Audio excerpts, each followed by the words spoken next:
Hi అండి, ఈరోజు ఎండి నత్తళ్ళు గుడ్లు మినపొడియాలు కూర అయితే చేస్తున్నాను. ఇది ఎలా చేస్తానంటే, ముందు నత్తల్ని వేడి నీటిలో బాగా కడిగేసి పక్కన పెట్టాను. గుడ్లు ముందైతే వేయించేసుకుంటున్నాను. ఆ గుడ్లు వేగిన తర్వాత అందులోనే నత్తలు కూడా వేయించేస్తున్నాను.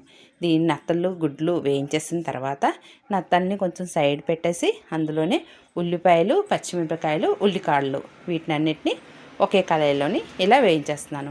ఇంకా సపరేట్ అవి తీసి పెట్టట్లేదు, అందులోనే వేయించేస్తాను అన్నమాట నత్తళ్ళు కూడాను. ఆ తర్వాత ఉల్లిపాయలు బాగా వేగిన తర్వాత ఇందులో నేనైతే టమోటా వేస్తున్నాను.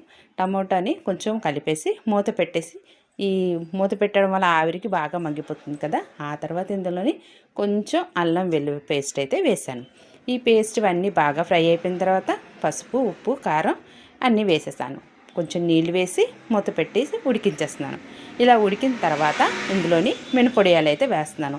ఇలా ఉడికినప్పుడు వేస్తేనే మినపొడియాలు బాగుంటుంది, లేదంటే బాగా మెత్తగా అయిపోతుంది. ఆ తర్వాత కొంచెం కొత్తిమీర వేసి మూత పెట్టేసానండి.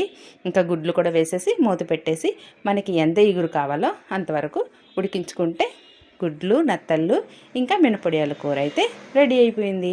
వీడియో నచ్చితే కనుక లైక్ చేసి సబ్స్క్రైబ్ కూడా చేసుకోండి. ఈ కర్రీ అయితే రెడీ అయిపోయింది. చూస్తున్నారు కదా, మరి ఒక మంచి వీడియోతో మళ్ళీ కలుస్తాను. తప్పకుండా సబ్స్క్రైబ్ చేసుకుంటారనుకుంటున్నాను. Bye bye.